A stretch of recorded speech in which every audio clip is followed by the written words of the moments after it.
नमस्कार दर्शकबिन, सगरमाथा टेलिभिजनको एसटिभी च्याटमा म यहाँहरूलाई हार्दिक स्वागत गर्दछु। जीवराम भण्डारी आज यहाँहरू सामुन्ने उपस्थित हुनुहुन्छ। दीपक गिरी वा नेपाली कांग्रेसका नेता हुनुहुन्छ। विक्रम सम्वत 2033 सालदेखि प्रजातन्त्रका खातिर निरन्तर क्रियाशील नेविसङ्घको राजनीति हुँदै हुँदै पार्टी नेतृत्वमा स्थापित दाङ जिल्ला दीपक गिरीको 3 पुस्ते राजनीति रहेछ, कांग्रेससँग आबद्धता। हजुरबुवा विक्रम सम्वत 2014 सालमा सल्लाहकार सभा सदस्य, तत्पश्चात बुवाको पनि राजनीतिमा त्यस्तै योगदान रह्यो। भलै उहाँ राष्ट्रिय पञ्चायतमा निर्वाचित पनि हुनुभयो, तर उहाँ प्रजातन्त्र खातिर अर्थात् नेपाली कांग्रेसको समर्थनमा उहाँ राष्ट्रिय पञ्चायत सदस्य हुनुभयो। तत्पश्चात विक्रम सम्वत 2033 सालदेखि निरन्तर दीपक गिरीको त्यो क्रियाशीलता नेपाली कांग्रेस आबद्ध नेविसङ्घ हुँदै हुँदै नेविसङ्घको केन्द्रीय सदस्य, विभिन्न पछिल्लो समयमा सत्याग्रहमा एक्सन कमिटीको पनि उहाँ पार्टीको त्यो क्रियाशील अगुवा रहनुभयो। तत्पश्चात मन्त्रीको जिम्मेवारी पनि प्राप्त गर्नुभयो, सांसद पनि हुनुभयो। समग्रमा आज म उहाँसँग नेपालको पछिल्लो राजनीतिक घटनाक्रमसँग जोडेर नेपाली कांग्रेस कुन अवस्थामा छ, सरकारबारे कांग्रेस के धारणा राख्छ र नेपालको राष्ट्रिय राजनीति अब कतातर्फ मोडिएला, कसरी सोचिरहनु भएको छ उहाँहरू। किनभने नेपाली कांग्रेसमा धेरै ठुलो लगानी पनि उहाँहरूले गर्नुभयो, राजनीतिक जीवन त्यसरी व्यतीत पनि गर्नुभयो, तर कांग्रेस कमजोर, बडा निरीह जस्तो त्यस्तो देखिन्छ। सबल प्रमुख प्रतिपक्षको भूमिका पनि कांग्रेस निर्वाह गर्न सकेको छैन र मानिसमा कता कता नैराश्यता व्यवस्था उप, राजनीतिक दलका नेतृत्व उप त्यस्तो पैदा भएको छ। आस्था, सिद्धान्त, विचारवादको राजनीति भन्दा नेपालको राजनीति अर्कै धन्दातर्फ केन्द्रित रह्यो है, यस्तो दृष्टिकोण मानिस राख्न थालेका छन्। उहाँसँग म आज कतिपय विश्लेषणात्मक, कतिपय सूचनामूलक कुराकानी गर्नेछु। सर्वप्रथम म उहाँलाई स्वागत छ यहाँलाई। हजुर, धन्यवाद। अब म सिधै विषयमा प्रवेश गरेँ है। तपाईँको अलिकति मैले पृष्ठभूमि पनि बताएँ। नेपाली कांग्रेस अब हामीले हेर्दा बडा कमजोर देखिन्छ, यसकारण कि जम्मा 23 सिट मात्रै यसले चुनाव जित्न सकेको छ। यसले पनि दर्शाउँछ कि जीवरामजी कांग्रेस यति कमजोर, मैले बुझ्दा आएको कांग्रेस यति कमजोर विगतमा मैले नदेखेको। यो के भयो कांग्रेसलाई, के रोग लाग्यो? मैले यहीँबाट सुरु गरेँ। के बडो इन्ट्रेस्टिङ, बडो घतलाग्दो क्वेसन सोध्नुभयो पहिले नै। नेपाली कांग्रेस कमजोर भएको छैन, यसका मापनको दृष्टिकोण हो। हजुरले अब कुन दृष्टिकोणले मापन गर्नुभयो? पहिलो त हामी संसदको निर्वाचनमा 23 सिट मात्र ल्याएर कमजोर भयौँ कि, अथवा स्थानीय निर्वाचनमा हामी पहिलो हुन नसकेर कमजोर भयौँ कि, तपाईँको दृष्टिकोण मैले भन्दैछु। अथवा हामी बिचको एकतामा जुन दरार देखिएको त्यो कारणले कमजोर भयौँ कि, अथवा चुनावको बेलामा जुन स्ट्रेटेजी, गुड स्ट्रेटेजी भन्छन् नि, त्यो नभएर कमजोर भयौँ कि। हेर्नुहोस्, निश्चित रूपमा नेपाली कांग्रेस अहिले जसरी गणतन्त्र आयो, संहितातिर हामी गयौँ र अहिलेको बेलामा केन्द्रीय अथवा संहिताको निर्वाचनमा हामी 23 सिट मात्र हामीले अहिले 67 सिटको समानुपातिक गरेर हाम्रो अवस्था उपस्थिति छ। अब यसको दृष्टिकोण, यसलाई मैले भने नि अघि पनि, मापन गर्ने दृष्टिकोण के हो? हेर्नुहोस्, नेपाली जनतामा वास्तवमा भन्नुहुन्छ भने 7 सालबाट नभनौँ 15 सालको चाहिँ निर्वाचनदेखि हेरौँ, अहिले पनि हाम्रो तपाईँको पर्सेन्टको हिसाबले अहिले हामीले यो चुनावमा 36% लगभगमा हामीले नल्याएका होइनौँ। तथापि प्राविधिक रूपले हामी असफल छौँ। त्यही दृष्टिकोणले, जनमतको हिसाबले त्यो दृष्टिकोणले तपाईँले भन्नुभएको होला। तथापि नेपाली जनतामा सबभन्दा आशा लाग्दो, सबभन्दा इमान्दार, सबभन्दा चाहिँ प्रतिबद्ध भएर डेमोक्रेसीको लडाइँमा होस् अथवा यो मुलुकको समृद्धिका लागि होस्, राष्ट्रियताका खातिर वास्तविक पार्टी कांग्रेस हो। तसर्थ मैले हजुरले भनेको एउटा कुन दृष्टिकोणले हुनुहुन्छ हो, अहिलेको अवस्थामा हाम्रो पार्लियामेन्टभित्र चाहिँ हाम्रो चाहिँ भूमिका र हाम्रो उपस्थिति, सातवटै चाहिँ प्रदेशमा हाम्रो उपस्थिति दृष्टिकोणले हामी कमजोर भएको हजुरले भन्नुभएको होला। तथापि नेपाली जनतामा भन्छु म, तल्लो स्तरको जनतादेखि, मध्यम वर्गको जनतादेखि र यो अवस्थामा हामी वास्तवमा जुन हो, म यो पक्का पनि भन्छु, म आफ्नो कार्यदेखि अथवा मेरो पार्टीको कार्यदेखि र हाम्रो चाहिँ सांसदहरूको कार्यदेखि म सन्तुष्ट नहुँला। नेतृत्वले जसरी चाहिँ बागडोर सम्हालेर जसरी नेतृत्वले चाहिँ अगाडि लानु पर्थ्यो, त्यसमा चाहिँ हामी कमजोर हौँ। तथापि मुलुकमा भएको अर्को पार्टी त्यो पार्टीले जसरी हेर्नुहोस् मैले भने नि म यो तत्कालीन निर्वाचनमा जान्छु त्यो निर्वाचनमा चाहिँ नि हाम्रो चाहिँ नेतृत्वले वास्तवमा जुन दुईटा उत्तरी ध्रुव र दक्षिण ध्रुवका चाहे वामपन्थी भएर होस् कम्युनिस्ट भए पनि पार्टीहरू प्रचण्डजी र खड्ग ओलीजीको संसदभित्रको उहाँहरूको चाहिँ वार्ताको लडाइँ बडो तल्लो स्तरको थियो, बडो शब्दले गाली गर्ने। त्यो दुईटा पार्टी मिल्दाखेरि हाम्रो पार्टीले जुन तरिकाले स्ट्रेटेजी गर्नु त्यो स्टेजमा कमजोरी भएको चाहिँ मलाई लाग्छ। नेतृत्वको कमजोरी भन्नै पर्छ। सत्य कुरो टर्रो हुन्छ, सत्य कुरो चाहिँ औषधि टर्रो हुन्छ नि हजुर, त्यस्तो हो। त्यसकारण चाहिँ नि म के भन्न चाहन्छु भने हामीको स्ट्रेटेजीको कमजोरी हो, तर नेपाली जनताले हामीलाई वास्तवमा हेर्नुहोस् सधैँ मायाले स्नेहले यही पुरानो पार्टी ऐतिहासिक पार्टी भनेर हामीलाई माया दिएको पनि स्नेह दिएको। अब यो मायालाई स्नेहलाई हामीले शक्तिमा बदल्नुपर्छ र यो पार्टी तपाईँले अहिले भन्नुभयो भने सर्फेसियलले तर कमजोर देखिएको होला, तथापि जडमा चाहिँ कमजोर छैन। चाहे त्यो डेमोक्रेसीको लडाइँमा होस्, चाहे संविधान बनाउने लडाइँमा होस्, चाहे राष्ट्रियताका खातिरमा, यो मुलुकको समृद्धिका खातिरमा कङ्ग्रेस अगाडि छ। त्यो देखिन्छ अब आउँदो दिनमा। कसरी बलियो बनाउनुहुन्छ? मैले यसकारण यो विषय उठाउन चाहेको। तपाईँ ठिकै विषय त्यसैको मैले भने मुलुकमा अहिले झुकाउन सफल भयो। प्रतिपक्षले बडो राष्ट्रियता बनाए गीता र भजन होइन हजुर। राष्ट्रियता भने नेपाली जनताको एउटा एघात प्रेम हो, मुलुकप्रतिको प्रेम स्नेह हो, मुलुकलाई समृद्धि गराउनु पर्यो, वास्तविक समृद्धि। हेर्नुहोस् हामी गम्भीरै छैनौँ।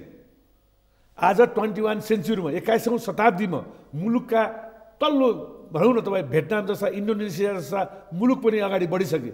यो कुरोमा सुन्नुहोस् कहिले पनि चाहे नेपाली कङ्ग्रेस नेतृत्वमा अहिले 2/3 बहुमतले एउटा सरकार छ। यो सरकारले गरिरहेको 1 वर्षको हेर्नु छ शर्ती। हामीलाई पनि के लागेको थियो भने हामी मन्त्री भयौँ, मेरो पनि कार्यहरू हेर्नुहोस्। तथापि हामी कस्तो हुन्थ्यो नि, पहिले चाहिँ मिति तोकेका मन्त्री हुन्थ्यो, 9 महिने मन्त्री, 10 महिने मन्त्री, 1 वर्षे मन्त्री पनि। तथापि हामीले यो मुलुकको समृद्धिका लागि केही गरेको त्यो त नेपाली जनता, नेपाली प्रशासन, नेपालीले अवलोकन गरेकै होला। तथापि मैले के भन्छु भने अब हाम्रो पार्टी नेपाली कङ्ग्रेस सधैँ नेपाली जनताप्रति उत्तरदायी छ। अहिलेको सरकार विकासका कुरा गर्नुहुन्छ, समृद्धिका कुरा गर्नुहुन्छ, कुनै शान्ति सुशासनको कुरा गर्नुहुन्छ र युवाहरूलाई रोजगार दिने कुरा, कुनै पनि कुरामा कहीँ कतै म यसमा थपौँ तपाईँलाई। तपाईँले नेपाली काङ्ग्रेस नेपाली जनताप्रति उत्तरदायी छ भनेर भन्नुभयो हजुर। प्रमुख प्रतिपक्ष हो, प्रमुख प्रतिपक्षको भूमिका नै यसले निर्वाह गर्न सकेको छैन। तपाईँले भन्नुभयो सरकार जे पाए त्यही व्यभिचार गरेर हिँडिरहेको छ, अनि सरकारले यत्रो गैर जिम्मेवार काम गरेको ठान्नुहुन्छ भने काङ्ग्रेस कहाँ छ त बताइदिनुहोस् त प्लिज। यो बारम्बार उही के अरे राजा उही एकपल्ट कसले प्रश्न गरेको थियो, राजा महेन्द्र पनि काङ्ग्रेस कहाँ छ भन्थे, राणाहरूले पनि काङ्ग्रेस कहाँ छन् भने, अस्ति कता हाम्रो प्रधानमन्त्रीले काङ्ग्रेस कहाँ छ भन्थे। हामी शिष्ट अनुशासित र शान्तिप्रेमी हौँ। यहाँ के रहेछ भनेपछि अहिले प्रतिपक्षी दलको हैसियतले जति भूमिका नेपाली कङ्ग्रेसले गर्नु सकेको होइन होला त्यो म मान्छु जति, तर संसदभित्र बडो शिष्टतापूर्वक प्रतिपक्षको हैसियतले आफ्नो कुरा राख्ने कुराले हो हामी अहिले तोडफोड यो जुलुस नारा जो उग्रतापूर्वक प्रस्तुत हुन्छ नि, न त अन्यथा अरू गरेकै छौँ हो। हाम्रो न्यून उपस्थिति पनि छ, त्यो कुरो सत्यता कुरा मान्छु। तर पनि हामीले जुन यो धैर्यता धारण गरिरहेछौँ, नेपाली जनताले पनि धैर्यता धारण गर्न छोडिसके। अहिले कुनै क्षेत्रमा पनि सरकारको भूमिका नगर्ने, मैले भने नि अहिले म के कुरा गरौँ, होली वाइनको कुरा गरौँ कि निर्मला प्रकरणको कुरा गरौँ कि वाइड बडीको कुरा गरौँ कि 4G को कुरा गरौँ, कहीँ कतै सुशासनका सन्दर्भमा यतातिर विकासका समृद्धिका मुलुकको सन्दर्भमा कति % खर्च भयो हेर्नु। सेयरको अवस्था मुलुकको त जर्जर छ नि। तथापि नेपाली कङ्ग्रेसले जसरी प्रतिपक्षको भूमिका हो हामीले भन्यौँ नि, हामी सबल प्रतिपक्षको भूमिकाको म कुरा गरिरहेको छु, त्यो किन देखिएन भन्न खोजे। देखिएको त छ, जसरी चाहिँ आउनु पर्ने हो त्यति आएको छैन कि भन्ने हजुरले भन्न खोज्नु भएको होला। त्यसका लागि नेपाली कङ्ग्रेसले वास्तवमा हेर्नुहोस्, हामी डेमोक्रेटिक पार्टी हौँ, लोकतान्त्रिक पार्टी हौँ। 1 वर्ष त हामीले दिउँ त मौका भनेर हामीले दिएकै हौँ। अब हाम्रो पनि धैर्यता अब कुर्नुहुन्न। अब सबल एकदम सशक्त प्रमुख प्रतिपक्षको भूमिका निर्वाह गर्ने भन्नु खोजे। भूमिका अहिले पनि निर्वाह गरिरहेछौँ र त्योभन्दा सशक्त भन्न खोजे मैले। मैले भने मुलुकलाई पनि अझै घाटा नहोस्। तपाईँ देखिरहनु भयो हिजो भर्खरै शिक्षकहरूको माथि जुन सरकारको रवैया छ, सबभन्दा हामीलाई चिन्ता केमा छ भण्डारीजी भनेपछि यो लोकतन्त्र, यो गणतन्त्र ल्याउनका खातिर हामीले हाम्रा जवानीहरू धेरै मान्छेहरूले आफ्नो चाहिँ मतलब जीवन आफ्नो चाहिँ देह त्याग गरेर आएको मुलुकको यो लोकतन्त्र हो। यसलाई हेर्नुहोस् बिचमा आएको एउटा चाहिँ ठुलो चाहिँ जङ्गली मतलब सङ्घर्षले पनि मुलुक सिद्ध्याएको थियो। अघि हामी उत्तरदायी छौँ गिरिजाप्रसाद कोइराला मुलुकको नेतृत्व गरिरहेको बेला जङ्गलमा भएकोले जुन भयावह स्थितिले जुन हत्याको चाहिँ कार्य गर्यो, 17-18 हजार मान्छे मऱ्यो, उहाँले यो आफ्नो पार्टी हेर्नु भएन, बुझ्नुभयो? उहाँले मुलुकको शान्ति सुशासनका लागि त्यो जङ्गलमा 83 भनौँ न सिट एमपी हो कि संसदमा त्यसै दिएर ल्याउनु भयो कि ल्याउनु भयो? गिरिजाप्रसादले जङ्गबहादुर शैली प्रदर्शन गर्नु भन्दा नि हुन्छ, जो चुनाव जित्नु नपर्ने उहाँले भन्दा छुमन्तरमा यसै प्राप्त गर्ने तरिकाको शब्द प्रयोग गर्नुभयो। मैले भन्न खोजेको त्यस्तो अवस्थामा रहेको बेला पनि एउटा लोकतन्त्रवादी नेताले मुलुकमा सुशासन मतलब शान्ति ल्याउनका लागि त्यतिसम्म पनि सेक्रिफाइस गर्नु हो भन्ने मैले कुरा हो। जङ्गबहादुरको कुरा गर्नुहुन्छ, जङ्गबहादुरका केही कुरा त राम्रै छन् नि हजुर। गिरिजाप्रसाद पनि केही राम्रा छन्, धेरै राम्रा, सबै नराम्रा भने त धेरै राम्रा छन्। मैले के भन्न खोजे भने यो महामानवले कोइराले बिपी कोइराले बनाएको पार्टी हुनाले हामी बडो शान्तिपूर्वक चाहिँ तपाईँले अघि पटक मलाई चाहिँ प्रतिपक्षको भूमिका कमजोर भयो कि भन्नु।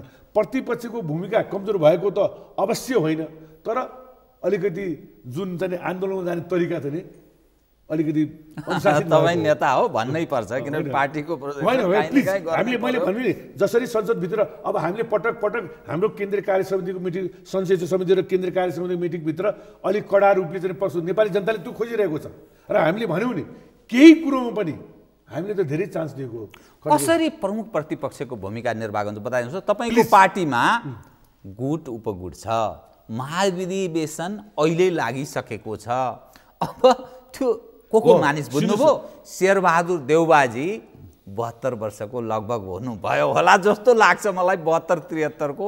उहाँ 2 वर्षपछि अब फेरि लगभग 75 वर्षको उमेरमा फेरि सभापतिको दाबीका साथ विभिन्न ठाउँमा दौडधुपमा हुनुहुन्छ। अरू त्यसै गरी कृष्ण सिटौला आफ्नो खाले, कोइराला आफ्नो प्रयत्न, दुई दाजुभाइ कोइराला, अरू रामचन्द्र पौडेलजीको आफ्नै, यी सबै जो मानिस छन् कोइरालाहरूलाई छोडेर हेर्दा यी अरू त अलरेडी टेस्टेड असफल काङ्ग्रेसलाई यो अवस्थामा पुर्याउन जिम्मेवार व्यक्ति छन्। गुटो काङ्ग्रेस शिकार, अनि काङ्ग्रेसले कसरी भूमिका निर्वाह गर्छ बताइदिनुहोस् त। पार्टीमा लोकतान्त्रिक पार्टीभित्र गुट उपगुट हुन्छन्। हामी निरपेक्ष मतलब भनौँ गुट उपगुट नभएको पार्टीको परिकल्पना गर्छौँ, तर त्यो रहँदैन। हामी के भन्छौँ भने गुट उपगुट रहोस् तर स्वस्थ प्रतिस्पर्धा होस्। स्वस्थ छ, स्वस्थ हामी त्यो चाहन्छौँ र स्वस्थ प्रतिस्पर्धा। हेर्नुहोस् हिजोको दिनमा पनि महामानव बिपी कोइराला र माथिगाई कोइरालाको बिचमा विभेद भएको देख्नुहुन्छ। भूदेव राई त चुनाव लड्नुभयो महामानव बिपी कोइरालासित। त्यस कारण गुट उपगुट हिजो पनि तथापि गुट उपगुट तितो रूपमा नरहोस्, स्वस्थ रहोस् भन्ने हामी चाहन्छौँ। अहिले तपाईँले पटक मलाई उठाउनु भयो कि टेस्टेड मान्छेहरू फेरि सभापतिको चाहिँ निर्देशन भन्नुभयो। हेर्नुहोस् यो पक्का कुरो, अहिले पनि गएको निर्वाचन पनि 2टा गुट अथवा 3टा गुटको निर्वाचन भयो। शेरबहादुर दाई विजयी हुनुभयो एउटा गुटको नेतृत्वबाट, यता महामन्त्रीहरूको गुटबाट निर्वाचित हुनुभयो, कोठाजी निर्वाचित हुनुभयो, केन्द्रीय कार्य समितिको सदस्यहरू केही कता गुटबाट केही गुटबाट भए निर्वाचित। अहिले अब केही अब भनौँ 2-2.5 वर्ष अथवा 1-1.5 वर्षमा 4 वर्ष पुग्दैछ। तपाईँले मलाई यसैमा इङ्गित गर्नुभयो होला, मैले बुझेँ के भनेपछि शेरबहादुरजी पनि लड्ने, सिटौलाजी पनि लड्ने, रामचन्द्रजी पनि लड्ने, शशाङ्क कोइरालाहरू लड्ने भन्न खोज्नुभयो होला। निश्चित रूपमा अहिले चाहिँ कम्पिटिसनमा सबै हुनुहुन्छ। शेरबहादुरजी हुन्छ, रामचन्द्रजी हुन्छ, सिटौलाजी हुनुहुन्छ, डाक्टर शशाङ्क कोइराला हुन्छ, डाक्टर शेखर कोइरालाजी हुनुहुन्छ, प्रकाश मानसिंहजी हुनुहुन्छ, उहाँ पनि प्रयत्न गर्दै हुनुहुन्छ। हामी के चाहन्छौँ भने विमलेन्द्र दिदीजी पनि प्रयत्न गर्दै हुनुहुन्छ अरे, हुनुहुन्छ होला। मैले के चाहन्छु भने वास्तवमा पार्टीलाई सकेसम्म अहिले जुन झमेला देखिरहनु भएको छ, झमेला छ, यो झमेलालाई मिलाउनुपर्छ। सबभन्दा पहिला हिजोको दिनमा पञ्चायती व्यवस्थाका विरुद्धमा हामी लड्दाखेरि जुन प्रेम, जुन स्नेह नेपाली कांग्रेसको साथी बीच थियो, त्यो स्नेह अहिले छैन। पक्का हो, यो सत्य कुरा। तर पनि सकेसम्म हामीले नेतृत्व वर्गलाई अहिले पनि हाम्रो अस्ति महासमिति बस्यो, त्यो महासमितिले कमसेकम पार्टीभित्र नेता अथवा कार्यकर्ता नेपाली कांग्रेस एकजुट भयो भन्ने सन्देश जाओस् भन्ने दृष्टिकोणले नै महासमिति गरे हौँ। कतिपय मिलेको जस्तो पनि महसुस भयो, फेरि कता कता बिग्रिया जस्तो पनि अवस्था अहिले आएको छ। तर हामी के लागिरहेछ, प्रयत्न हामीले के गरिरहेछौँ, सकेसम्म हाम्रो महाधिवेशनभित्र स्वस्थ प्रतिस्पर्धा। जस्तै अब भोलि त हेर्नुहोस्, हाम्रो चाहिँ के छ, यता शेरबहादुर लड्नु होला, यताका साथीहरू नमिलेर 2-3 जना लड्न सक्नुहुन्छ। लड्नुभयो भने 50% नाग्न पर्छ। पहिलापटक त सकेसम्म त एक जना लडुन् भन्ने हाम्रो धारणा छ। मिलेन भने पनि भोलिको दिनमा हिजो पनि चुनाव लड्दाखेरि पहिलो पटक शेरबहादुरले 50% नाग्नु भएन, पछि अर्को भनौँ लड्नुभयो। अहिले पनि अब सकेसम्म हामी मिलाउनु कोसिस गर्छौँ। मिलेन भने उहीँ मात्रै लड्नुहुन्छ को जो पहिलो 50% पहिला आउँदैन। हजुर, यो एकदम म दाबीका साथ भन्छु, दाबीका साथमा भन्छु। र जो नेतृत्व पहिलो हुन्छ, झिनो मतले हार जित हुने स्थिति छ। के लाग्छ भने हाम्रो नेतृत्वले यो मुलुकको अवस्था हेरेर मलाई अब सुन्नुहोस् है, यहाँ अर्को लडाइँ पनि के छ भने भण्डारीजी, तपाईँ चाहिँ यो गुट उपगुट मध्येमा तपाईँहरू जस्ता मान्छे चाहिँ कहाँ उभिनु भएको छ? कतिपय मानिसले तपाईँलाई शशाङ्कसँग एकदम समीप भन्छ। एउटा गुटबाट आएकै निर्वाचित मान्छे हुँ, तथापि पनि मेरो आफ्नो क्यारेक्टर, मेरो चरित्र, म धेरै गुटलाई प्रश्रय दिने मान्छे होइन। कुन गुटले यो गुटले राम्रो काम गरेको छ यो राम्रो है भन्छु, यो गुटले कुरा राम्रो भन्छु, सधैँ एउटै गुटले राम्रो पनि गर्छ भन्ने कुरो होइन। तथापि पनि नयाँ तपाईँले अघि भन्नुभयो नि टेस्टेड र नन टेस्टेड, यो लडाइँ अहिलेको लडाइँ होइन, यो पुरानै लडाइँ हो, कुरो बुझ्नु भएन। तथापि हामी के चाहन्छौँ भने अलिकति युवावर्ग भने मैले नयाँ जेनेरेसन 21 सेन्चुरीमा हामी छिरिसक्यौँ। हाम्रो नेतागणहरूले के बुझ्नु पऱ्यो भने मैले यति वर्षसम्म महामानव बिपी कोइरालासँग राजनीति गर्दै आउनुभएका नेतृत्वहरू हुनुहुन्छ, बुझ्नु भएन। लामो पिरियड भयो। अहिले अन्तर्राष्ट्रिय स्तरको अवस्था अर्कै छ। हेर्नुहोस्, क्यानाडाको नेतृत्व हेर्नुहोस्, प्राइम मिनिस्टर हेर्नुहोस्, ब्रिटिसको हेर्नुहोस्, नयाँ यङ्गस्टरहरू आइरहेको अवस्थामा हाम्रो नेतागणहरूले मलेसियाको नेतृत्व हेर्नु भएन क्या, कुरो 92 वर्षीय महातिर मोहम्मद हेर्नु भएन। हामी त्यो चाहन्छौँ उहाँहरूले बडो तरिकाले एउटा चाहिँ एडभाइजर अथवा चाहिँ एउटा संरक्षकको हैसियतले बस्दा पनि हुन्छ। तर उहाँ पटक पटक उहाँहरूको मैले देखिरहेको छु, योभन्दा तितो पनि पर्न जाला, मैले होइन पर्न जाला। तर पनि हाम्रो अहिलेको अवस्थामा सबभन्दा पहिला उहाँहरूले नेतृत्ववर्गले हाम्रो पार्टीलाई एकताबद्ध ढङ्गले गराउनुपर्छ। जो अहिले नेतृत्वमा छ, हाम्रो पार्टीको नेतृत्वमा छ, उसले सहेर पनि, किनभने हिजोदेखि बिपीले देखाएको बाटो त्यही हो। र पार्टीलाई एकता रूपमा ल्याउन शेरबहादुर दाई कोही कर्तव्य हो, त्यो शेरबहादुर दाईमा क्षमता हुनुपर्छ। त्यो शेरबहादुर देउवा जस्ता मानिसहरू, रामचन्द्र पौडेल जस्ता मानिसहरू चाहिँ अब सल्लाहकारीय भूमिका निर्वाह गरेर बसुन्। नयाँ पुस्तालाई अर्थात् परीक्षण नभएका व्यक्तिहरूलाई जो अलरेडी परीक्षण भइसकेको छ र काङ्ग्रेस यो अभिगतमा परिणत भएको छ, तिमीहरूले अलिक विश्राम गरेर सल्लाहकारको भूमिका निर्वाह गरेर अरू नयाँलाई देऊ भन्ने तपाईँको चाहना हो? होइन, मेरो कुरा के हो भनेपछि सबभन्दा पहिला स्पष्ट ढङ्गले के भन्यो, यो कारणले मैले नेतृत्व लिन्छु, म अझै मलाई भन्नु पऱ्यो नि त, होइन अलमलमा जानु भएन के। किनभने गएको निर्वाचनमा हामी के चाहन्छौँ भनेपछि गएको निर्वाचनमा हामी असफल भएकै हौँ। चाहे त्यो माओवादी र एमालेको एकताले होस्, चाहे हामीभित्रको चाहिँ जुन चाहिँ अन्तर्घात र घातको दृष्टिकोणले होस्, भएको छ नि त हजुर। र त्यो दृष्टिकोणलाई मिलाउन सक्ने क्षमता भएर मिलाउन सक्छु, म यसरी लान्छु भनेर आम नेपाली काङ्ग्रेसको कार्यकर्तालाई सन्तुष्ट बनाएर जाने बाटो एउटा, म हुन्छु कि हुन्छु भन्ने बाटो एउटा। भोलि इलेक्सनले त गराउँछ नि, तर म के चाहन्छु भने अहिले जसरी अहिले हाम्रो पार्टीभित्र अस्तित्वलाई सुनिरहनु भएको छ, नेविसनको एउटा अवस्था छ, हाम्रा भातृ सङ्गठनहरू लथालिङ्गको अवस्था छ, नेतृत्वले यो सबलाई सम्हाल्नु पर्यो, कुरो बुझ्नु भएन। अझै टाइम छ। म त के चाहन्थेँ भनेपछि उहाँहरूले स्वयं उहाँहरूले यो मैले दिपक गिरीले के भन्नु प्रश्न भन्दा पनि मुलुक यो पार्टीलाई पनि पहिला सम्हाल्नु पर्यो। र मुलुकको अवस्था यस्तो छ, हेर्नुहोस्, बडा कहिलेकाहीँ बडो दुःख लाग्छ भण्डारीजी, यहाँको काङ्ग्रेस पार्टीको नेतृत्व मात्र होइन, अरू भनौँ न अहिलेको नेपाल कम्युनिस्ट पार्टी होस्, अरू पार्टी होस्, यो मुलुकको समृद्धिका लागि, यो मुलुकको विकासका लागि, यो मुलुकको यो राष्ट्रियताका लागि गम्भीर भएर नेताहरू, उद्योगपतिहरू, यहाँका चाहिँ सबै प्रशासनिकहरू बसेर यसको वास्तविक विकासका लागि नक्कली होइन। जस्तै अहिले प्रधानमन्त्रीजीले भन्नुहुन्छ नि म पानी जहाज ल्याइदिन्छु, के ल्याइदिन्छु, तर कार्यहरू त्यस्तो देखिएन नि। मैले अघि होली वाइनको कुरो गरेँ, निर्मला प्रकरण गरेँ, भ्रष्टाचार वाइड बढी, हेर्नु त 4G फेरि आइसक्यो। नतिजामा केही देखिँदैन, भाषण छ, शासनमा देखिँदैन। मैले भने नि 2 तिहाईको सरकारले मुलुकको समृद्धितिर नलागेर मुलुकको विकृतितिर न्यायालयलाई तर्साउने, तपाईँको मिडियालाई तर्साउने, भनौँ संसार जगतलाई तर्साउने, यहाँका विधेयकहरू त्यस्तो पास गर्न खोज्ने अनियमितता बढ्यो। त्यो अनियमितता बढिसकेपछि नेपाली काङ्ग्रेस चुप लागेर बस्दैन। अनि तपाईँले देख्नुहुन्छ प्रतिपक्ष के हो, हेर्नुहोस्। मैले भने तपाईँ नेपाली काङ्ग्रेसभित्र एउटा गतिशील सबल नेताको खोजीमा हुनुहुन्छ भनौँ न, होइन? अब यसो हेर्दाखेरि गुटो बोट पनि छ, भएका मानिसहरू सफल पनि देखिया छैन, काङ्ग्रेस यो अवस्थामा छ। तपाईँसँग म एउटा अलि अलग ढङ्गले एउटा विषय उठान गरेँ है। 21औं सदीमा, यो सदीमा संसारमा कम्युनिस्टहरू असफल छन्, नेपालमा लोकप्रिय छन्। यसकारण लोकप्रिय छन्, स्पष्ट बहुमत छ, यो सरकारलाई 2 तिहाई बहुमत प्राप्त भएको अवस्था छ। जनताले गरिब, दिन दुखी र यो अलिकति देशभक्त हो भन्नेमा पनि विश्वास गर्यो। भलै त्यसको भोलिका दिनमा नतिजा के हुँदै जान्छ त्यो अझै थप हेर्दै जाउँला। अहिलेसम्मको तस्बिरले एक खाले छनक त दिएको छ, तर काङ्ग्रेसले कतै जुन नेपालको राजनीतिलाई जता लैजाने प्रयत्न गर्यो र कम्युनिस्टहरूसँग सहयात्रा गरेर अघि बढ्यो नि, यसको लाभ त काङ्ग्रेसलाई भएन।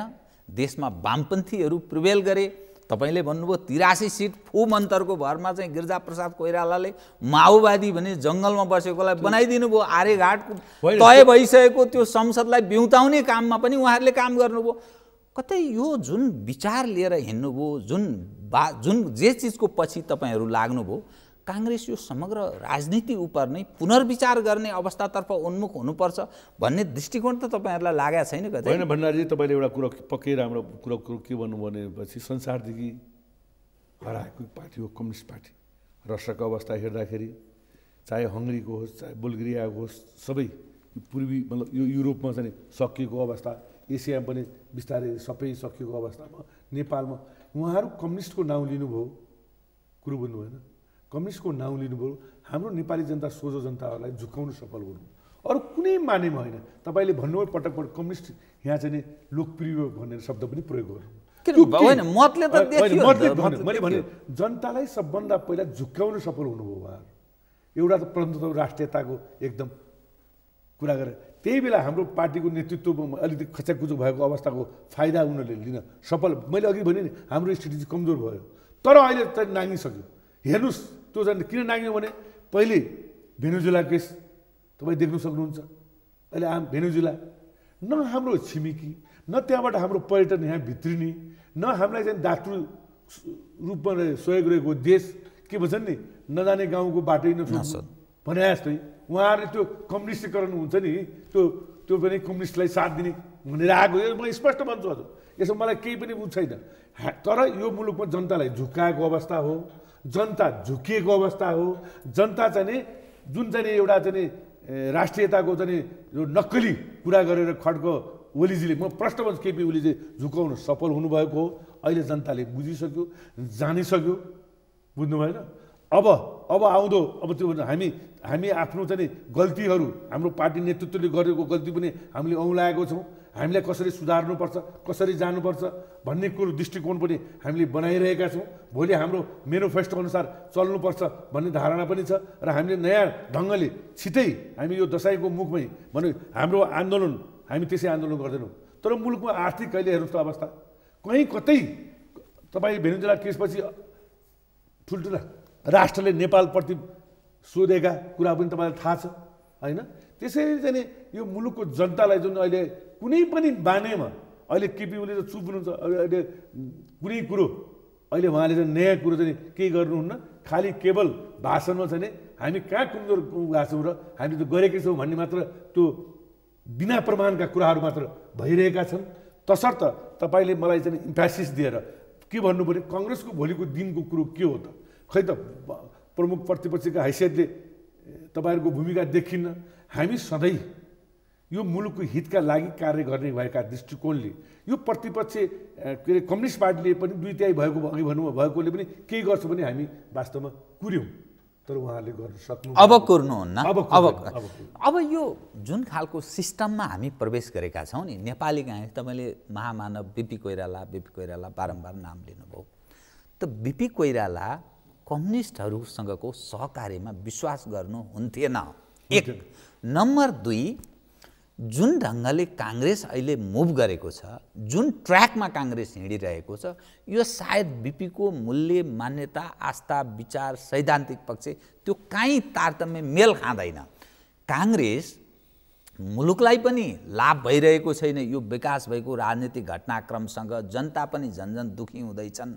भन्ने दृष्टिकोण पनि नेपालमा मानिस राख्छन् कतै काङ्ग्रेस यो पछिल्लो अवस्था उप अब चाहिँ पुनर्विचार गर्नुपर्छ कि क्या हो यो के बेफाको यो धर्मनिरपेक्षता यो सङ्घीयता यो कहाँको कहाँ झमेला कसरी थेगिएला भन्ने दृष्टिकोण त कतै काङ्ग्रेस राखिरहेको छैन भन्ने पनि मेरो जिज्ञासा हो मैले बुझेँ हजुरले भने पक्का कुरो एउटा गर्छु म त व्यक्तिगत रूपले मैले भन्छु यो मुलुक आदिकालदेखि यो देवभूमि हो तपोभूमि हो सनातन कालदेखि नै यो हाम्रो राष्ट्रमा अब यो बहुसङ्ख्यक हामी हिन्दू धर्मावलम्बी छौँ र हिन्दू धर्मावलम्बीले अरू चाहे बौद्धिस्ट होस् चाहे इस्लामिक होस् चाहे सबैलाई पनि माया गरेकै अवस्था हो यसमा कुनै शङ्का छैन र हामी सधैँ मैले अघि पनि तपाईँले बिबी कुराल भने हामी धार्मिक स्वतन्त्रतालाई डेमोक्रेटिक पार्टीका हैसियतले हामी धार्मिक स्वतन्त्रतालाई नै प्रिभिल गर्ने पार्टी हो हाम्रो त्यसै कारण पनि यो संविधानभित्र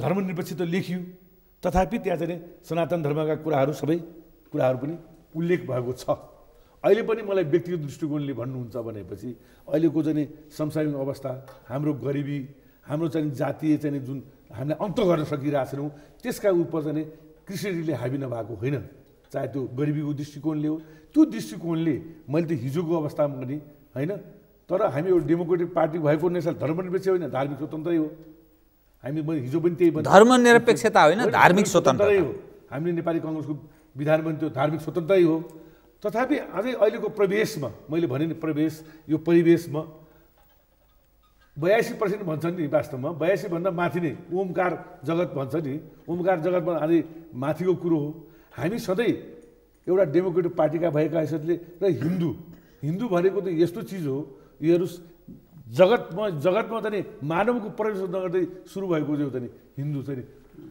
हाम्रो पूर्वीय कल्चर असाध्यै पुरानो कल्चर हो बडो भन्नु झन् अब नेपाल मैले अघि पनि भने तपोभूमि देवभूमि सबै दृष्टिकोणले यसमा चाहिँ अलिकति गम्भीरतापूर्वक सोध्नुपर्ने अवस्था नभएको होइन हामी तर नेपाली काङ्ग्रेस डेमोक्रेटिक पार्टी हो यसैको यो धर्मको फाइदा लिन खोज्नेहरू पनि देखा परिरहेका छन् त्यो दृष्टिकोणले होइन कि यसको चाहिँ इस्लामिक कन्ट्रीहरू धेरै कन्ट्रीहरू इस्लामिक कन्ट्रीहरू छन् होइन एउटा चाहिँ हिन्दू राष्ट्र हुँदैमा अरू चाहिँ तपाईँको इस्लामिकलाई पेल्ने भनेको होइन हामीले सधैँ सबैलाई माया गर्ने स्नेह गर्ने हाम्रो धर्मले त्यही सिकायो हामीलाई कुरो बुझ्नु होइन त्यसकारण तपाईँले पटक भन्नुभयो नि के सोध्नु भएको छ कि भनेर होइन हामीले चाहिँ हिजो संविधान नेपाली काङ्ग्रेसकै नेतृत्वमा बन्यो नेपाली काङ्ग्रेसकै नेतृत्व हुँदा सफल भयो यसमा कुनै शङ्का छैन तर केही कुरा सुधार गरेर मुलुकलाई फाइदा हुन्छ नेपाली जनतालाई फाइदा हुन्छ भने हामी त्यसमा तयार हुनु त कुरै भएन तयार हुनु केही फाइदा यो अहिलेको जुन अवस्थामा नेपालको राजनीति प्रवेश गरेको छ संविधान सभा भयो संविधान सभा मार्फत विभिन्न चरणका चुनाव भए 3टा सरकार भए स्थानीय सरकार प्रदेश सरकार केन्द्र सरकार 7वटा प्रदेशमा तपाईहरुको उपस्थिति कुनै ठाउँमा गौरवपूर्वक रहेन 6 प्रदेश वामको 1 प्रदेश मधेस केन्द्रित सुनिल भण्डारीजी त्यसै भन्नु हामी केमा सफल भयौं भनेपछि ठीक संविधान बनाएर संविधान कार्यान्वयन गर्न चाहिँ सफल भयो कसैले चुनाव हुन्छ भन्ने कल्पना गरेको थियो चाहे 3 पटकै होस् न हामी असफलै हौं न तर चुनाव त निर्वाचन हाम्रो डेमोक्रेटको लोकतन्त्रवादीको सबभन्दा ठूलो कुरो निर्वाचन हामी असफल भयौं होला तर पनि हामीले हाम्रो नेतृत्वले निर्वाचन गरायो यस्तो अप्ठ्यारो परिस्थितिमा अहिले हेर्नुस् अहिलेको यो सरकारमा त्यो राजापा भन्ने सरकार हो कि प्रतिपक्ष देखिरहनु भएको छ नि सरकार सरकारमा पनि छ, म प्रतिपक्ष पनि हुनु भन्छ। त्यस्तो सरकारको नेतृत्व केपी ओली तर चुनाव गराएर जनताको मत जाहेर भएर त भयो के बताउनुस् त, के गर्ने? अब यो सबै चिज भयो, अपरेसन सक्सेस पेसेन्ट डेथ भन्छ नि, त त्यस्तो अवस्था भयो कि जनतालाई के लाभ हो, देशलाई के जनतालाई के भने सरकार अलमलमा नपरोस्, संविधान फेरि एकपटक संविधान आयो, त्यसको कार्यान्वयन त भयो नि, अझै अलमलमा। अब यसलाई हामी सुधार गर्न सक्छौँ नि, हामीले त्यसबाट केही त्रुटि भएको छ, केही संविधान भने चिजै दस्तावेज, यस्तो दस्तावेज हो जसलाई सुधार गर्न सकिन्छ होइन। आम पार्लियामेन्टेरियनहरू बसेर, मुलुकका नेताहरू बसेर यो चाहिँ अलिकति बिग्रेको रहेछ भनेर चाहिँ सुधार्न सकिन्छ। र यो 2/3 जो 2/3 छ नि, 2/3 हामी त केमा सबभन्दा ठुलो रूपमा चाहिँ सजग र खबरदारी गरिरहेका छौँ भने त्यो मूल त हो यो संविधानलाई चाहिँ अधिनायकवाद बनाउन पाइँदैन, अधिनायकतिर लान पाइन्न, चाहे त्यो न्यायालयको क्षेत्र होस्। कहिलेकाहीँ बडो दुःख लाग्छ भण्डारीजी, मैले अघि पनि भने नेतृत्वले डामाडोल बनाइदियो मुलुकलाई, हामी कहिले हामी अगाडि बढ्ने भन्नुहोस् त, यस्तो बनाएको छ। त्यसको को हो त? यही कम्युनिस्ट सरकार होइन? खै त 2/3 कम्युनिस्ट सरकारले कहाँ के गर्यो? सुशासन गरेको। म त पटक पटक किन यो भन्न खोजिरहेको छु, केपी ओलीजीले बडो भाषण गर्नुहुन्छ, योभन्दा राम्रो अवसर उहाँलाई कहिले मिल्छ? प्रतिपक्षले बिना कारण औँला उठाएको अवस्था छैन, हुन्छ नि। त्यसै उहाँहरूले गर्नु भएन, गिरिजाबाबुलाई 52-55 दिन रेलिङ भाँच्नु भएन कि के भाँच्नु भएन, के गर्नु भएन? विगत त्यो पनि छ होइन। यी अवस्थालाई अहिले त नेपाली कङ्ग्रेसले बडो शिष्टतापूर्वक पार्लियामेन्टभित्र यो त्यसले गल्ती गरेको छ भनेको छ, त्यसले तपाईँलाई पुगिरहेको छ नि क्या। मैले भने नि त, हामीले पटक पटक विद्रोह मतलब भनौँ न विरोध सभा गर्छौँ, अधिराज्यभरिको विरोध सभा, यति धेरै पब्लिकले भाग लिए, त्यसलाई पनि तपाईँहरूको भूमिका अझै कमजोर हो भनिरहनु भएको छ। नेपाली जनतालाई के बनी परिसक्यो भने नेपाल बन्द गर्ने, आगो लाउने, डाँडाडुम गर्नुपर्ने अवस्था। हामी नेपाल बन्द त गरौँला नगरौँला, तर आन्दोलन हाम्रो शान्तिपूर्ण रहे पनि तर गतिले, मैले भने नि यो सरकारलाई सही ठाउँमा आओस् भनेर मैले कमसेकम अहिले तपाईँले देखिरहनु अब भएको छ नि त। के हो त पहिलो कर्तव्य नेपाली जनताले उठाएको निर्भया प्रकरण के हो? भेनेजुएलाको बारेमा कहाँ पुग्यो सरकार? वाइड बडीमा कहाँ गयो? अब भनौँ न सेन्टिमेन्टल कुरो हो, नराम्रो दुर्घटना घट्यो होइन। वर्तमान पर्यटन मन्त्री भने यो मुलुककै एउटा चाहिँ ठुलो शिक्षा दिने हाम्रो आङछिरिङ, जो तल्लो परिवारबाट पनि दुःख र कर्म गरेर आएको मान्छे जस्ता मान्छेहरूको क्षति भयो। केपी ओली के भन्नुहुन्छ? हिजोभन्दा 10 दिन अगाडि उहाँले के सोध्नु? उहाँ न्यायालय प्रमुख हो कि उहाँ यो के अरे अख्तियारको प्रमुख हो कि बन्न खोज्नु भएको हो कि के हो? ल उहाँ त चोखो हुनुहुन्थ्यो, उहाँ चाहिँ ऊ के हुनुहुन्थ्यो भनेर भन्नुभयो। जबकि आयोग बनिएको छ, आयोगको रिपोर्ट आएको छैन, केही छैन, त्यसै बोल्दिनु। तर यो सेन्टिमेन्टल भएको बेलामा चाहिँ एउटा पक्ष हो के हो, तर त्यसै बोल्नु पाइयो। प्रधानमन्त्री जस्तो मान्छे हिजो चाहिँ लेखा समितिले दिएको चाहिँ उपसमिति अथवा लेखा समितिले दिएको चाहिँ प्रतिवेदन पनि छ, अख्तियार किन यसमा उ छ, त्यसै आएको त छैन नि। पटक पटक मिडियाले चाहिँ यो वाइड बडीको मात्र होइन, त्यसका सिट सङ्ख्याका बारेमा हरेक दृष्टिकोणको बारेमा आएको छ नि। प्रजातन्त्रमा भनिन्छ के भने नि, सरकारले गलत बाटो पहिले आयो भने, गलत मार्गतर्फ हिँड्यो भने प्रमुख प्रतिपक्षले ठिक ठाउँमा ल्याउने, दबाब सिर्जना गर्ने र अनि त्यो सरकार ठिक ठाउँमा आएन भने सशक्त प्रतिपक्षको भूमिका निर्वाह गर्ने, जनता जागृत गर्ने, दबाब सिर्जना गर्ने, त्यसलाई बाध्य पार्ने, तब मात्रै त्यो देशमा प्रजातन्त्र सर्भाइभ गर्न सक्छ। अन्यथा यस्तो प्रजातन्त्र काम लाग्दैन भनेर भनिन्छ के। त्यही छ सवाल, काङ्ग्रेस किन त्यो प्रमुख प्रतिपक्ष सबल भूमिका खेलिरहेछ?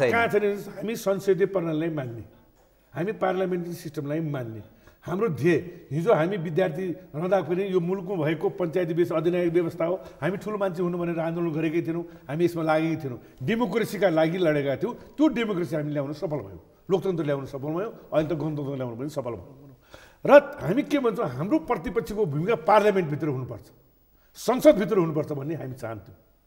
तर के भयो भने धेरै आन्दोलन भएका कारणले भूमिका भयो त भूमिका सुन्नु, हाम्रो प्रमुख सचेतक, हाम्रो अरू सांसदज्यूहरूले आफ्नो भूमिकाहरू प्रस्तुत नगरेको होइन, तर त्यो कस्तो लाग्दो रहेछ भनेपछि मैले पनि आफै महसुस गर्छु त्यतिले मात्रै हुँदैन कि जस्तो मलाई पनि आफै लाग्छ। नत्र त भित्र त भनिरहनु भएको छ नि तपाईँहरूले गरे, मैले भने नि अघि हेर्नुहोस् कस्तो कस्तो हास्यास्पद भएको छ। त्यही होली वाइनको कुरा गरौँ त एकपछि भण्डारीजी। सोल्टी होटलमा यो मुलुकको प्रमुख व्यक्तित्व केपी ओली उहीँ बस्नु, हेर्नुहोस् कति हास्यास्पद र कति चाहिँ हाम्रो चाहिँ शिर निउरिन्छ।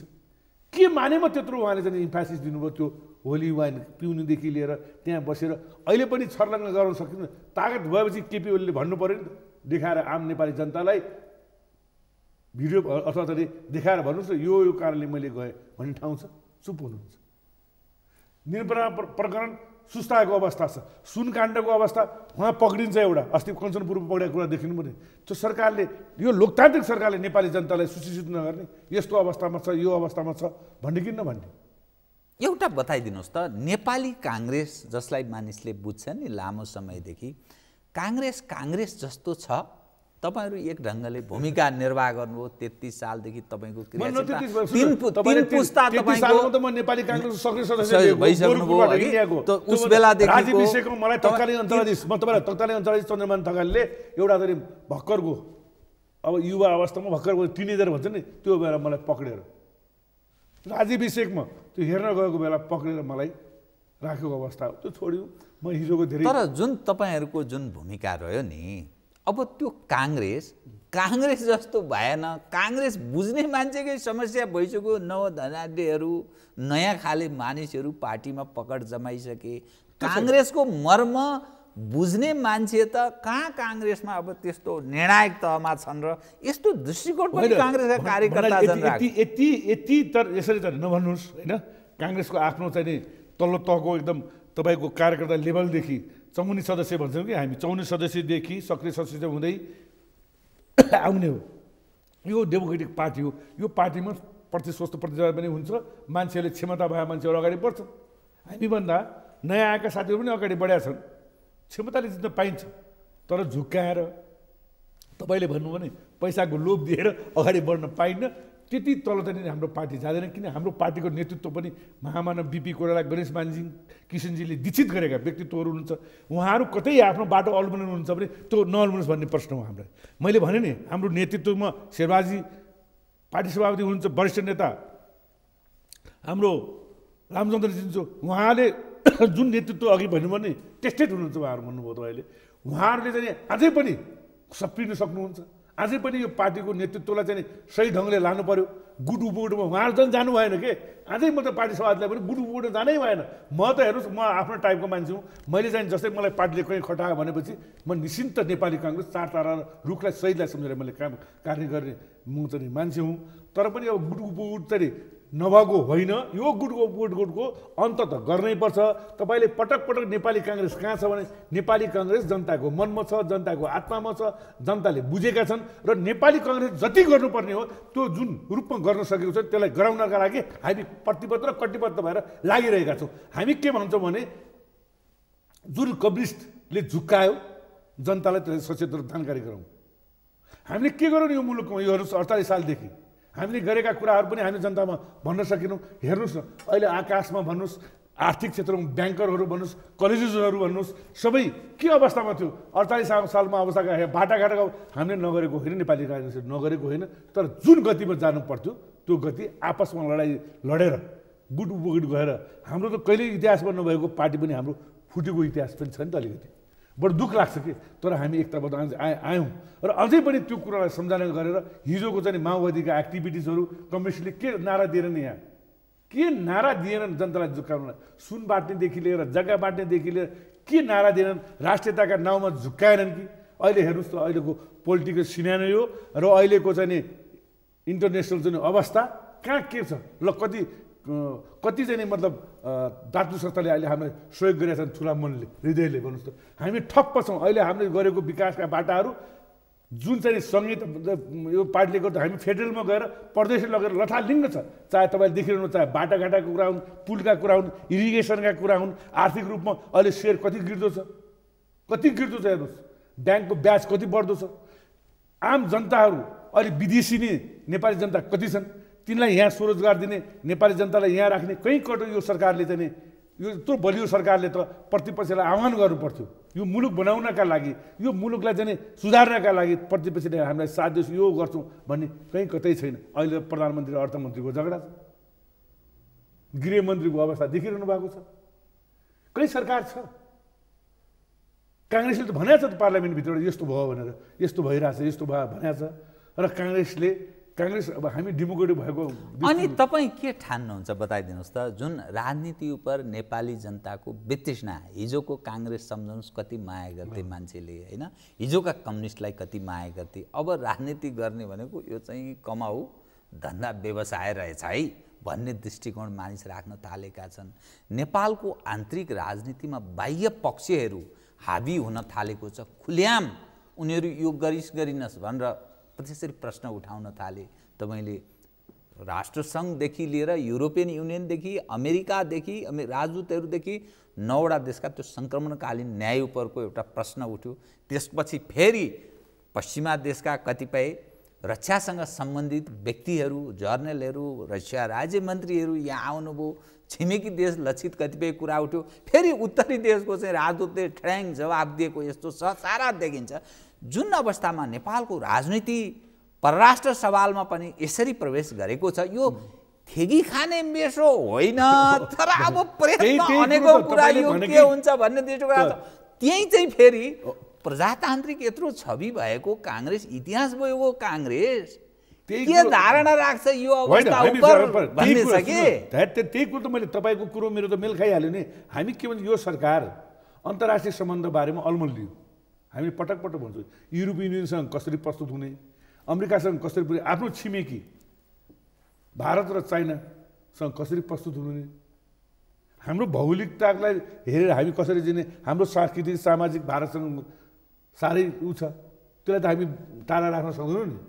त्यस कारण त हामी भने यो सरकार कुनै क्षेत्रमा पनि तपाईँले बडो राम्रो भन्नुभयो अहिले होइन, अलमल्लेको छ।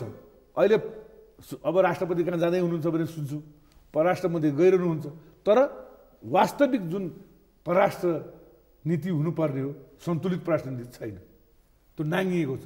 त्यो कारण छ। सरकार मात्र होइन, सरकारका पार्टीका, सरकारमा गएको पार्टी, कम्युनिस्ट पार्टीका मान्छे चाइनामा बढ्ता भूमिका खेल्नु, यो यावत कुराले जुन चाहिँ पश्चिमा जगतलाई शङ्काको भूमिमा राखेको, त्यो मिलाउन नसकेको कुरो त हामी पटक पटक भन्छौँ। त्यसमा काङ्ग्रेसले त भनेकै छ त, काङ्ग्रेसले तपाईँ सन्तुलित चाहिँ राजनीति गर्नुहोस्। अझै धेरै कुरा त अझै मैले के भन्नु र, नेपाली जनताले अथवा त नेपालका विद्वान वर्गहरूले आर्टिकलका मार्फत भनिरहेका छन्, तपाईँले भनेका कुराका जवाब दिएका छन्। जनता चाहिँ 2 कदम अगाडि, काङ्ग्रेस चाहिँ अझै 2 कदम पछि पर्यो कि क्या हो? कम्युनिस्ट आफ्नो ढङ्गले काम गरिरहेछन्, काङ्ग्रेस चाहिँ कहाँ छ कहाँ गुटो बुगुटमै भिडिरहेछ। गुटो बुगुटमा त नि त भिडेकै होला, तथापि पनि काङ्ग्रेसले पटक पटक आफ्नो चाहिँ तपाईँको भाषामा साना आवाजमा भने पनि सजग हो है, खबरदारी गरेकै छ, प्रयास गरिरहेछ भनौँ न त। ल ठिकै छ, तपाईँले त बढाउ गर्नुभयो, ठिकै छ, यो कुरालाई मैले माने। तपाईँ नेता हो, तपाईँले भनेको कुरालाई म किन दुखारौँ। तर बताइदिनुहोस्, जनताको आवाज बोल्ने नेता म, बिइङ अ कङ्ग्रेस, म कङ्ग्रेस हुँ, तर पनि कङ्ग्रेसले गरेको त्रुटिलाई पनि म त्रुटि भन्छु। कङ्ग्रेसले यहाँ कमजोर भयो, यो चाहिँ त्रुटि गरेकै हो। हिजो आए नि कुराहरू, चाहे न्यायालयका कुरा हुन्, चाहे कुरा आएन, त्रुटिलाई त्रुटि भन्ने मान्छे उहाँ र अहिले पनि काङ्ग्रेसले चाहिँ नि तपाईँ कुनै क्षेत्रमा यो सरकार चाहिँ कमजोर भएको, काङ्ग्रेसले चाहिँ नि तपाईँले भन्नु भने यो अन्तर्राष्ट्रिय सम्बन्धका बारेमा पनि हामीले आफ्नो कुरा नराखेका होइन, राखेका छौँ। भारतका सन्दर्भमा पनि, चाइनाका सन्दर्भमा पनि, युरोपियन युनियनदेखि अमेरिकाका सन्दर्भमा पनि नेपाली कङ्ग्रेसले भर्खरै भएको महासमितिमा आफ्नै प्रष्ट आफ्ना कुराहरू।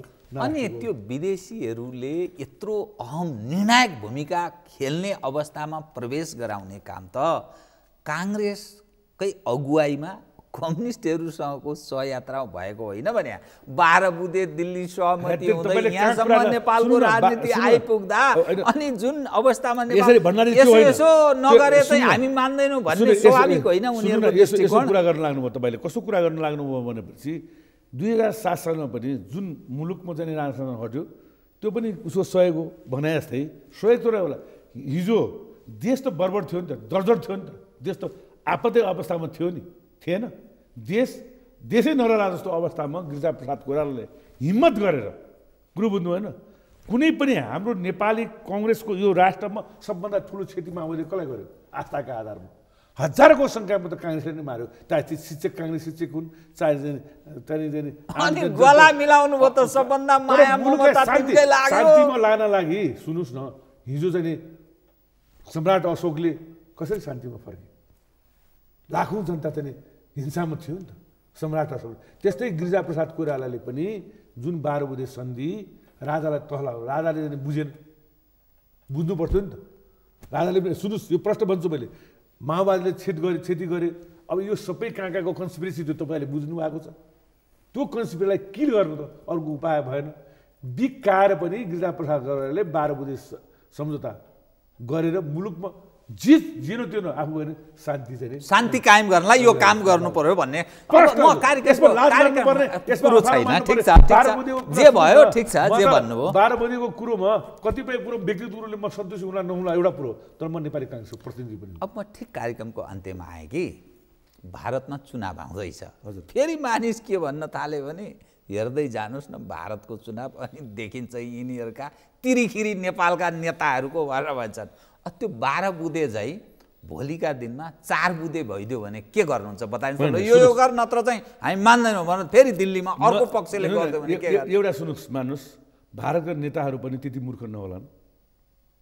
प्रश्न भन्छु म, चाहे जसले जितोस्, चाहे एनडिएले जितोस्, चाहे युपिएले जितोस्, होइन प्रोग्रेसिभ एलायन्सले जितोस् अथवा डेमोक्रेटिक एलायन्सले जितोस्, भारतका नेता पनि त्यति मूर्ख हुँदैनन्। चाहना हामीले आफ्नो इच्छा होस् भन्ने चाहना राख्नु स्वाभाविक हो। हामी नेपालीको आफ्नै हेर्नुहोस्, आफ्नै चाहिँ नि यो उपनिवेश नभएको देश हो कि मुलुक नेपाल। कुरो बुझ्नु भएन? गोर्खाली पञ्च छ।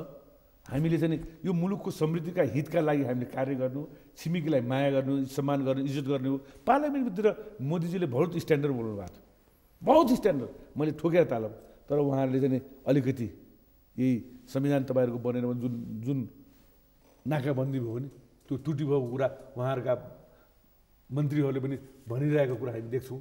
तसर्थ तपाईँले अहिले चाहिँ आशंका भोलिको दिनमा चाहे एनडीले जित्ला, चाहे चाहिँ युपिएले जित्ला, तर उहाँहरूको पनि मैले त देख्छु के भने चाहिँ म प्रश्न कुरा गर्ने मान्छे हुँ। धेरै मान्छेहरू चाहिँ भारतीय जनताहरू पनि नेपालप्रति माया राख्छन्, तपाईँको नेताहरू पनि माया नगर्ने माया गर्छन्, केही ब्युरोक्रेसीहरू अलिकति खेल्न खोज्छन्, होइन? त्यो कुरालाई चाहिँ हामीले यो मुलुकको राष्ट्रको हितका लागि, चाहे 4 बुँदे होस्, चाहे 2 बुँदे होस्, 1 बुँदे होस्, राष्ट्रका हितका लागि जे हुन्छ त्यो हामीले मान्ने स्वीकार्नुपर्छ, राष्ट्रको हितमा हुने। केही छ तपाईँलाई अरू भन्नु? जुन अवस्थामा मूल कुरो के हो भने चाहिँ भण्डारीजी, म आएँ, तपाईँले मलाई माया गर्नु, स्नेह गर्नुभयो, म एउटा चाहिँ लोकतान्त्रिक सिपाही मान्छे हुँ। तपाईँले पटक पटक काङ्ग्रेस वास्तवमा अवस्था एकदम कमजोर भयो, त्यो अवस्थामा काङ्ग्रेस छैन। काङ्ग्रेसको जुन गर्ने बाटो हो नि त्यो अलिकति सशक्त र अहिलेको 21औं शताब्दीमा जुन एउटा परिवर्तन गर्नुपर्ने हो त्यो चाहिँ गर्नुपर्छ। त्यो गर्नमा काङ्ग्रेस लाग्छ। हामी सधैँ यो राष्ट्रप्रति उत्तरदायी, नेपाली जनताप्रति उत्तरदायी छौँ। अहिले मूलभूत कुरो विदेशमा जान लागेका युवाहरूलाई रोक्नु, यहीँ चाहिँ सबै गर्नु, यो मुलुकको विकास डेभलपमेन्ट हुन्छ नि, यस्तो 21 सेन्टिमिटर ग्राउन्डतिर हामी चाहिँ वास्तवमा लाग्नुपर्छ। तपाईँले एउटा खास एउटा भन्नुभयो, राजनीति भने पैसा कमाउने भाँडो हो कि भन्ने कुरा पनि गर्नु। मानिसमा त्यस्तो धारणा छ, त्यो धारणालाई अन्त गर्नुपर्छ। अनि सबै हामी राजनीतिज्ञ, उद्योगपति भनौँ न, कर्मचारी, न्यायालय सबै मिलेर मुलुक बनाउनु आश गरौँ है त। नेपाली जनतालाई विश्वासमा जित्न सक्नुहोस्, कार्यकर्ताहरूलाई ऊर्जाशील बनाउनुहोस्, ताकि नेपाली कांग्रेसलाई एकताबद्ध गरेर नेपाली जनता र मुलुकका लागि इमानदारपूर्वक लाग्नेछौँ र गराउन कोसिस गर्नेछौँ भन्ने कुरा। धन्यवाद। कार्यक्रममा आइदिनु धन्यवाद छ यहाँलाई। आदरणीय दर्शकवृन्द, उहाँ त दीपक गिरी, नेपाली कांग्रेसका नेता। पछिल्लो नेपालको राष्ट्रिय राजनीतिक अवस्था उप कांग्रेसको धारणा र आफ्नो व्यक्तिगत धारणा पनि व्यक्त गर्दै म लगायत मेरो सम्पूर्ण युनिटलाई कार्यक्रमबाट बिदा दिनुहोस्। तर सगरमाथा टेलिभिजन हेर्दै रहनुहोला। नमस्कार।